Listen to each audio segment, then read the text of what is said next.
Hello everyone, welcome to lecture 9, which is about sampling. This is week 6. You are starting to get towards the pointy end of the deal with this subject. There's a bit more maths involved in this lecture and the next few.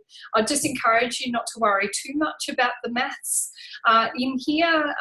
For some people it's really easy and for some people it's not, but that's not what this entire subject is about. It's just one part of it. But it is really important for you to understand how things are calculated. A lot of what we do these days in marketing research is actually uses a computer to calculate. So I don't think you have to worry too much about thinking about getting too stressed out about how the maths is going.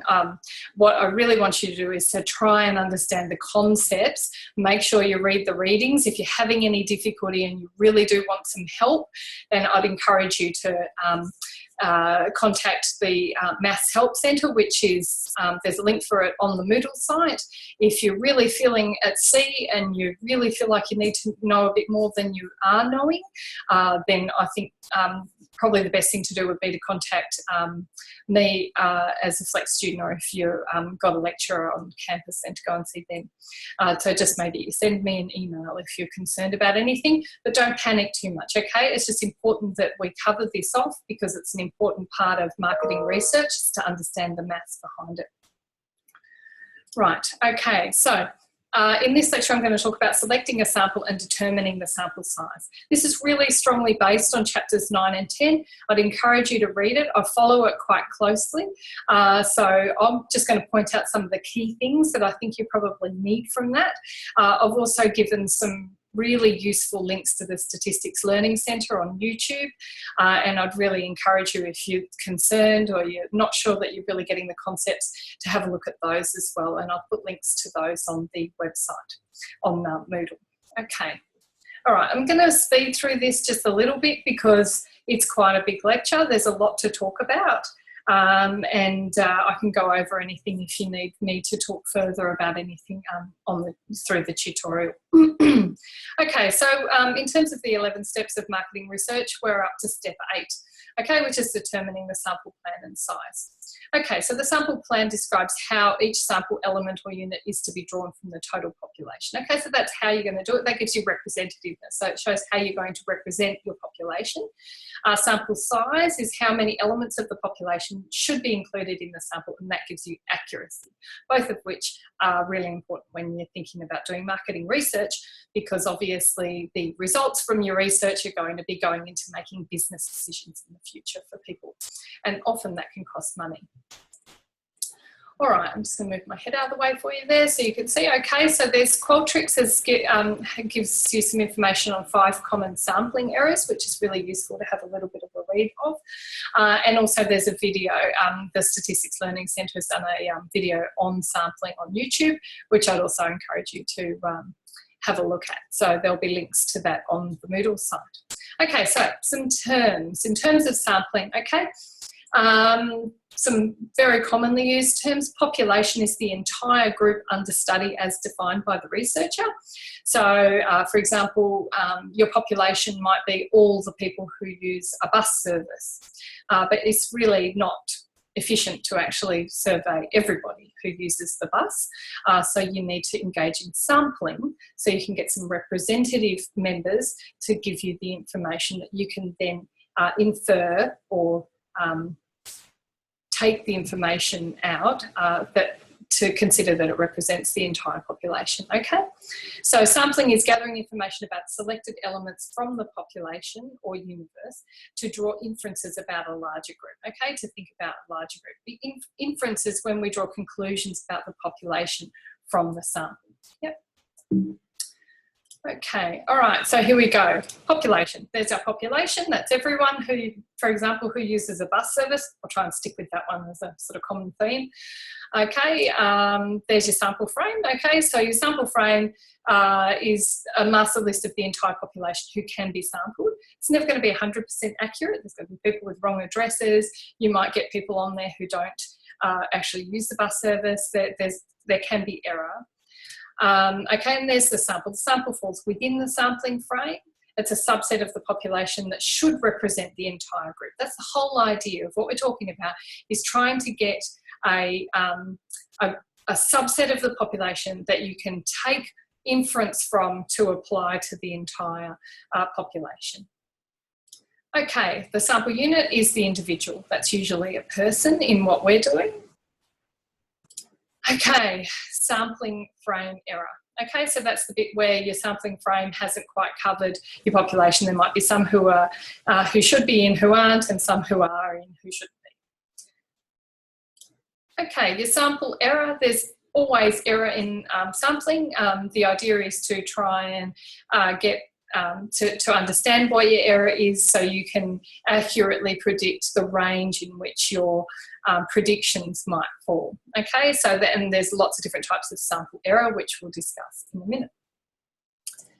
Okay, so why sample? Because it's practical and accurate enough. It can give us a fairly confident idea. And the thing is that we don't always know exactly what people are going to do anyway. So there's always going to be some uncertainty in what we predict. We just accept that as part of our sampling in this case. Okay, so cost, time, analysis, effort, and it generally gives precise results. Okay, so there's lots of different types of sampling, but really most of them come under two headings. There's either probability sampling, which gives you some sort of level of randomness, and then there's non-probability sampling, which can be selected for a range of reasons. Okay, so in probability sampling, right, which I'll talk about first, members of the population have a known or equal chance or probability of being selected into the sample.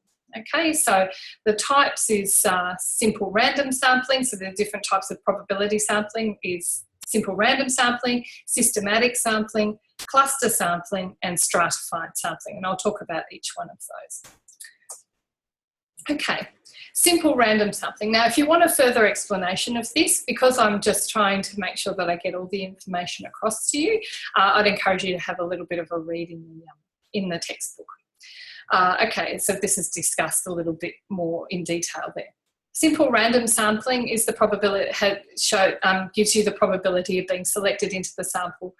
And it's, yeah, you have an equal and known chance of being selected into the sample. But it's not the easiest to actually do simple random sampling. It's quite hard in practical terms to actually do that. So the advantages are that there is a known and equal chance of selection and everyone has a chance of being included. The disadvantages are that it requires a complete accounting of the population. So you can then have everybody there so you know that it's random, that you got those people. It's a big job to give everyone a unique designation when the population is large. Okay, systematic sampling. It's a way to select a random sample from a directory or a list that's much more efficient than just plain old simple random sampling. For example, every 10th person on a list. When I was doing my honours research a really long time ago, sadly, before most people actually used mobile phones, we used to use the phone book, and we would go through a community, and I was researching what a community felt about a particular tourism development that was going into their backyard, and I wanted to know what people thought of it. So I had a questionnaire all set up, and I just went through the phone book and marked off every 20th person. I don't know how, I can't remember how I did it now, but every 20th person, and that was random. And then some people would answer their phone and some people wouldn't. But that I knew that I had selected the random people very randomly.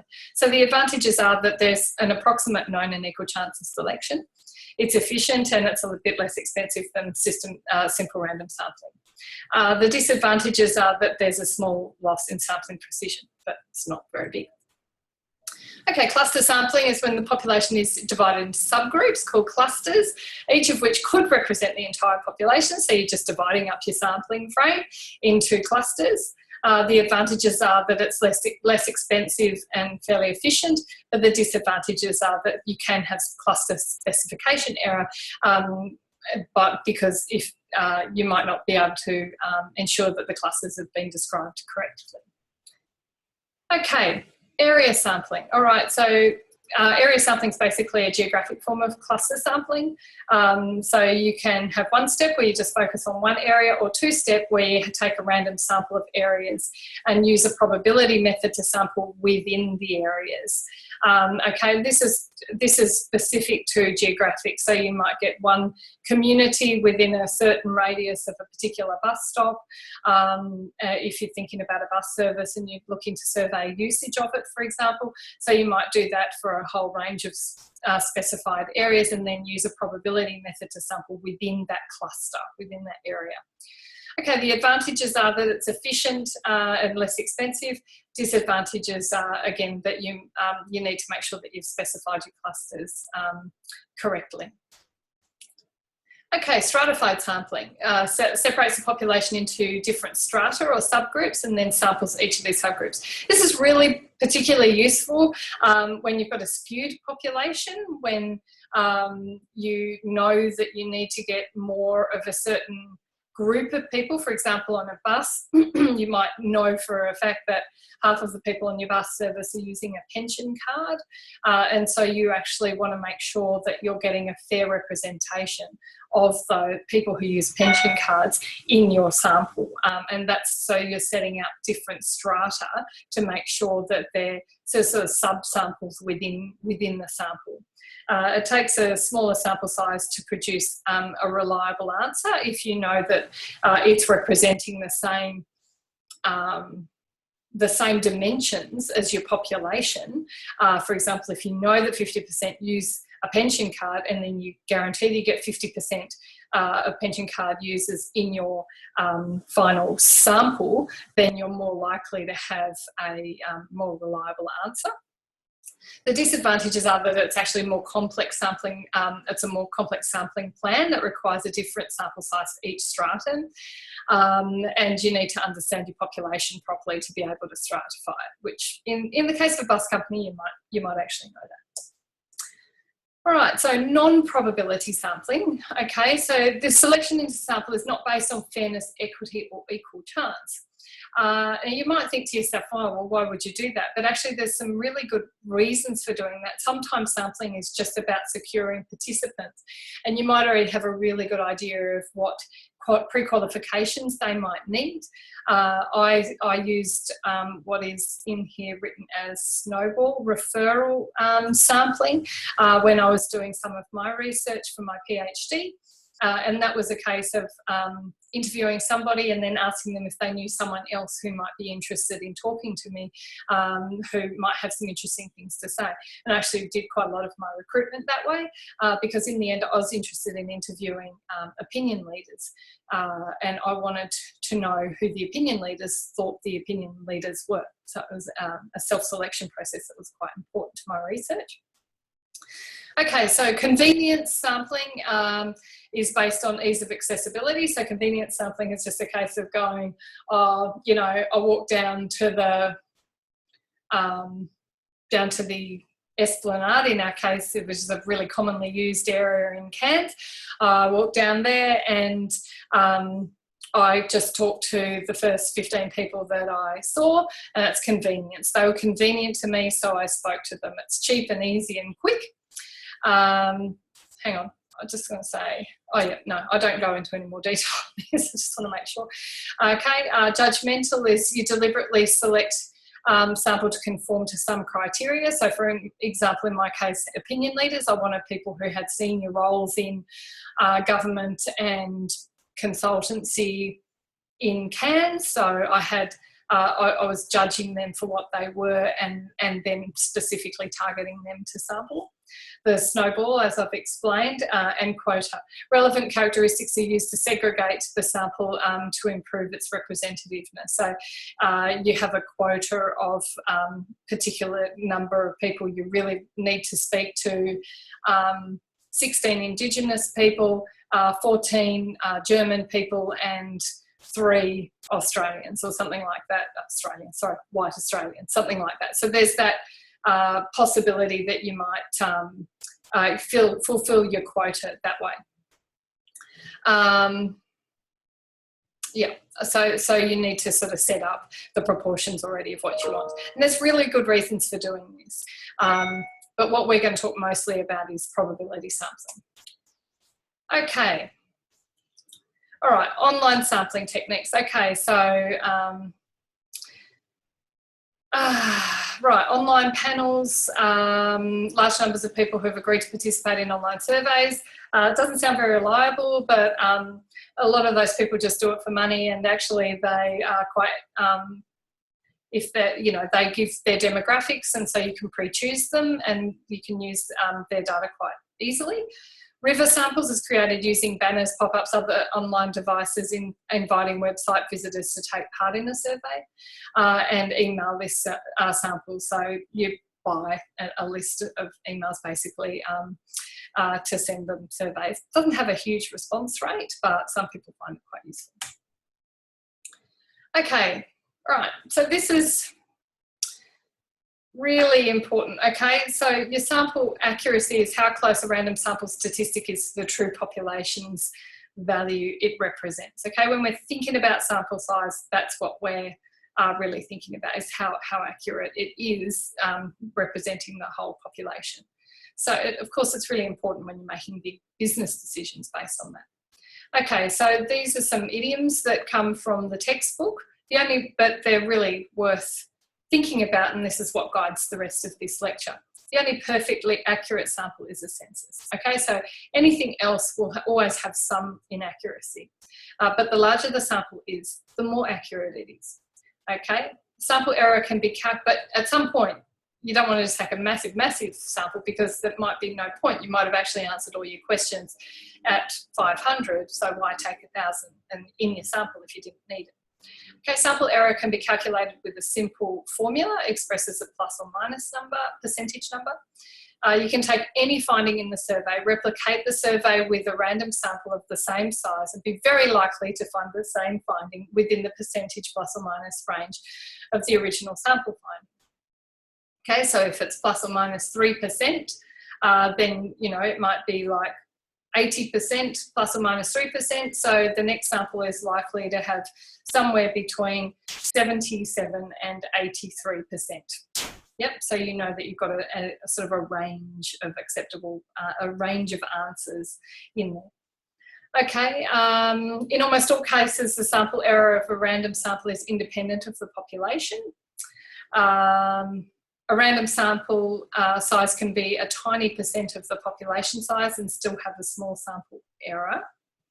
So especially if you're thinking about Australians generally as a massive nation, you could probably take a small sample size if you did it correctly, you know, would be a 0.1% of the entire population, and you'd still be able to, you can still have a small sample error. The size of a random sample depends on the acceptable margin of sample error balanced against the cost of the data collection for the sample size. Okay, so remember, there is always sampling error. That's the most important thing to remember, okay? So there's non-sampling error. There's all sources of error other than the sample selection methods and sample size, which I've spoken about in a previous lecture. And then there's sampling error. Okay, so as you can see here, this is a little table, and this is what we use quite a lot as researchers. So your accuracy level, if you want your accuracy level to be sort of, I don't know, well, I did 500 surveys for my PhD, and I was happy to accept a 4.4% accuracy level, because it wasn't life or death, it wasn't a medical trial, it wasn't a massive business decision being made on my stuff. I just needed to know what people generally thought about things. So a 5% plus or minus error was pretty acceptable to me. Okay, so okay, sampling error is basically about sample selection and sample size. Okay, so plus or minus margin of sample error equals 1.96 times the square root of P times Q over N. Okay, so P is the percent saying yes and Q is the percent saying no, or 100% minus P, because it's a one side or the other. It's a yes or no. It's always a yes or no question in this case. So it's different for a mean, but in this case for yeah, anyway, I hope that makes sense. Okay, so if it's like 80% said I went to the beach, then that's P, is I went to the beach, 80%. Q is they didn't go to the beach, so that's 20% because it's 100 minus P, or yeah.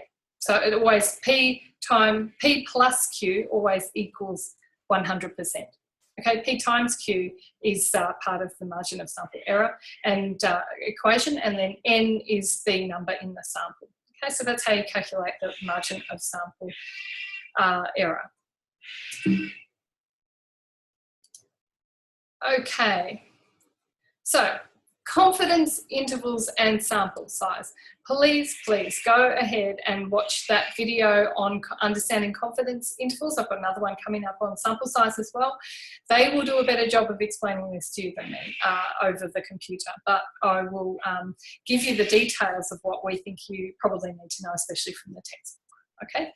So the confidence interval approach applies the concepts of accuracy, variability, and confidence interval to create a correct sample size. All estimates of the population parameters, such as mean, median, value, should be expressed as confidence intervals. Okay, so that means that we're not just going to say the mean or average of average age is this. It's the average age for the population lies between this and this. We know this to be between this and this, right? Okay, so you can have a large confidence interval. You can see the diagram there, or you can have a small confidence interval. What impacts the width of this confidence interval? So obviously in the smaller one, you're more certain, you're more confident that it's closer to that value than in the larger one. So the larger confidence interval means you're less certain of exactly where the value lies, okay? So the two things that affect that is variation and size of the sample, okay? So with variation, low variation, so that's difference between the samples. So if all the values are really quite close together, for example, the weights of apples, if they're all sort of looking really similar, the apples, then you're going to have a smaller confidence interval, okay? Because you're going to be more sure that it's closer to that. If you have much higher variance, where the apples are tiny little Cox oranges here right up to the massive Granny Smiths over here, and that's a much bigger difference in weight, then you're going to end up with a wider confidence interval because there's a wider span of values. Okay, so a more varied population leads to a more varied sample. The size of the sample, okay, a small sample gives you a larger confidence interval, and a small sample gives you a larger confidence interval, so you're less confident of knowing the exact value, and a large sample gives a small confidence interval, which means that you've got a clearer idea. Yep.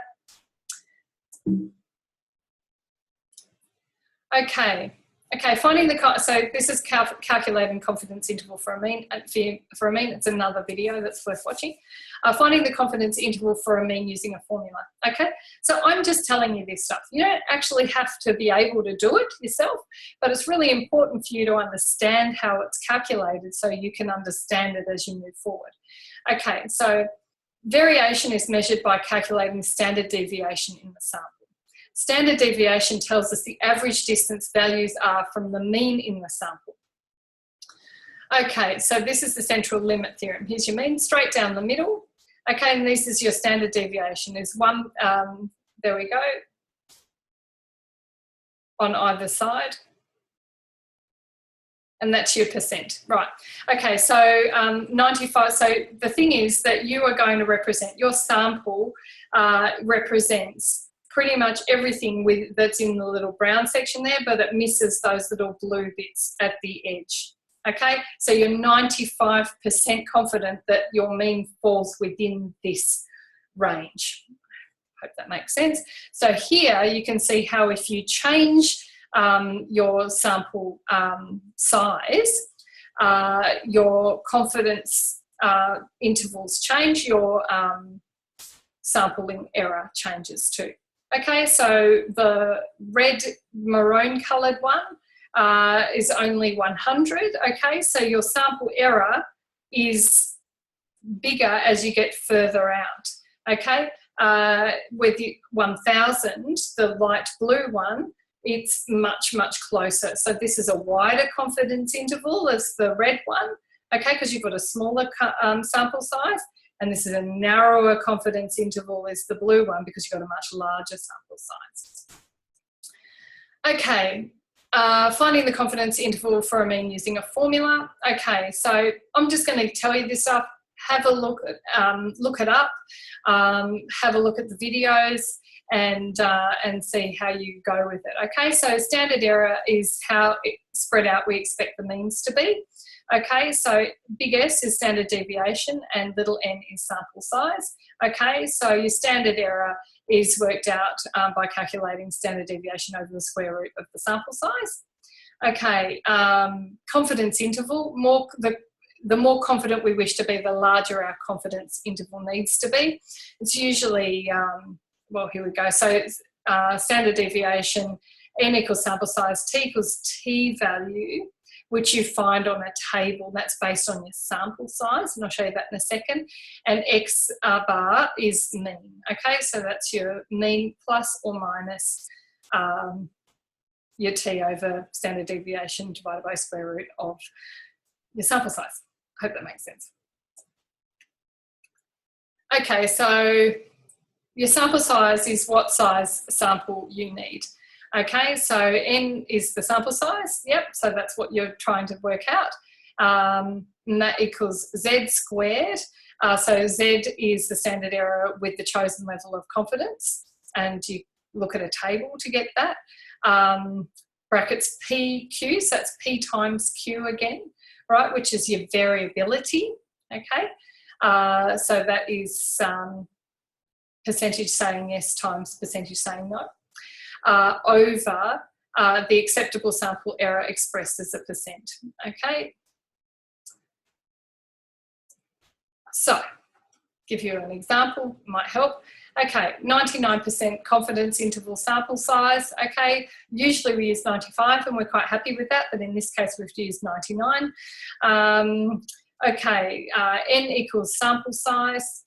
I'll see here, there's your, sorry, I've just gone back for a second. The level of confidence, if you want 99%, your level of confidence, your Z value is 2.58. Okay, so that's just a table that tells you that. And there's a lot of using tables to find stuff out in stats. Okay, so if worst case scenario is that half of the population says yes and half the population says no, okay? So you've got to be quite confident about the differences between them. If 90% of the population says yes, then you're pretty confident that most people want whatever it is you're asking. But if it's half and half, then it's a lot closer. So that's why we use 50-50% here. Okay, so 50% says yes, 50% says no. That's P and Q. Okay, and your sample size, Q is 50%. And I'll just remind you, yep, P is 50%, Q is 50%, and E is your acceptable sample error. Yep. Okay, so your acceptable sample error expressed as a percent, you might say is 3%, for example, plus or minus 3%. In this case, that's what that is, so that's 3 squared, okay? So to use your maths to work that out, n equals 2.58 squared times brackets 50 times 50, so that's 2.58 squared is 6.66.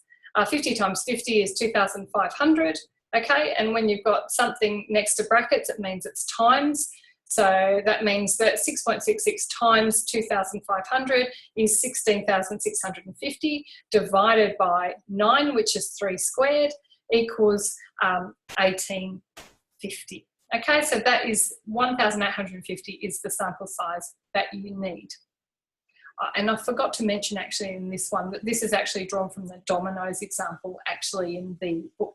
So if you have a look at the dominoes example in the calculating sample size chapter in the book, you'll see this is the calculation of it. Okay, sample size for estimating a mean requires a different formula. Okay, so in this case, we're just finding the Okay, so at this point, we've actually just found the sample size, okay, what size we actually need. And then, sorry, it's a little bit confusing. Okay, and then the sample size is what size sample you need to actually calculate a mean, which is different. Okay, so n equals sample size, s equals variability indicated by an estimated standard deviation, e equals the acceptable sample error expressed as a percent, z, which we've already discussed, z is from a table again, and that again, if we want 95% is usually fine, okay? Okay, now estimating S, estimating your variability, look, it's not always easy to estimate what S is. A lot of studies use standard deviation from a previous study, so there's different ways, but quite often you actually have to talk to the people that you're doing the research for to find out the variability. So you're thinking about how different your sample is, or you could use a pilot study.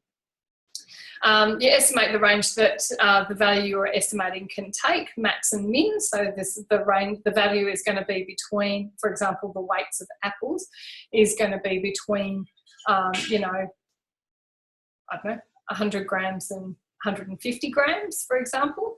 And then you divide that by 6, that range. So 100 to 150, 50 is the range, okay, because that's 150 max. 150 is min, sorry, 100 is min, and then the difference between those two is 50, which is your range, okay? You divide this by 6 because the range covers the entire distribution and 3 or 6 standard deviations cover 99.9% of the area under the normal curve. So we are estimating that one standard deviation, since we're estimating one standard deviation, we divide the range by 6. So, I don't think this is coming across very well, but hopefully you're getting it, and please read the book as well. So dividing the range by 6, so you divide 50 by 6 in that case that I just gave. All right, so practical considerations. You need to determine the amount of acceptable sample error. So you need to work with managers to make these sort of decisions. How much error is the manager willing to tolerate? Decide on the level of confidence to use. Researchers typically use 95% to or 99%, and balance sample size with the cost of data collection. So researchers should work with managers to make the decision. Getting a 99% confidence is not necessarily the end goal. Sometimes you can easily answer the questions you have with a 95% confidence. Okay, other methods of sample size determination, which a lot of researchers use, is an arbitrary percentage rule of thumb. So we always, if we know it's a set population, we always just try and get 10% of the population, for example. A conventional sample size, so it's just a standard sample size that you always use. Statistical analysis approach requirement. I'm not 100% sure why you would use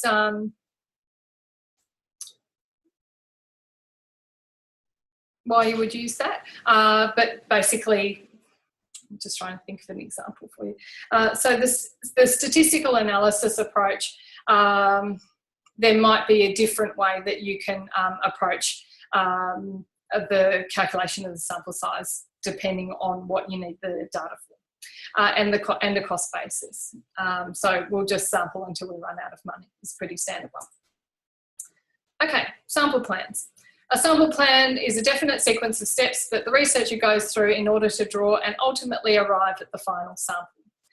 Okay, so so this is your plan. This is how you're going to get the right sample size to represent what you need and what your managers need.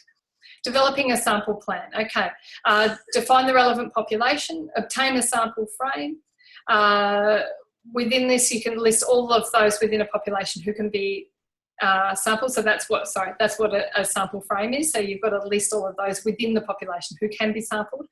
Plan the sample size and method of sampling. This is your sample plan. It's all part of your sample plan, but that's sort of the key crux of it.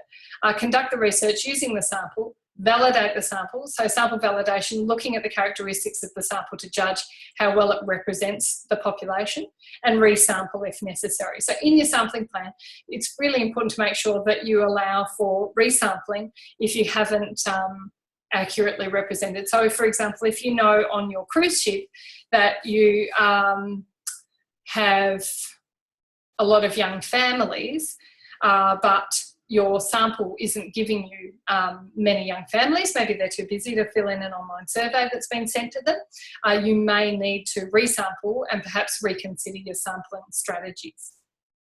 Now, I hope that makes sense. I know I rushed through the stats of it. A lot of the reasons why I've rushed through the stats, I was sort of rushing through and thinking I could sit here and talk about this for quite some time, but I don't know if it's actually going to make it any clearer to you.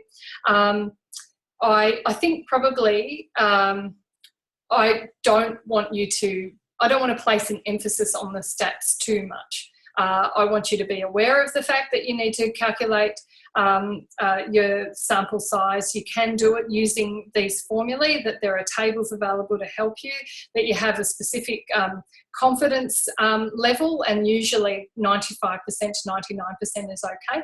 So there's just some key things that you need to know within that, and the rest is only really useful once you're actually trying to do the calculations, and you probably have to look it up by then anyway. So I just want you to know that they're there, and that there are ways to use them. I hope that makes sense. And I think that's the end. Okay, thank you. Have a good day.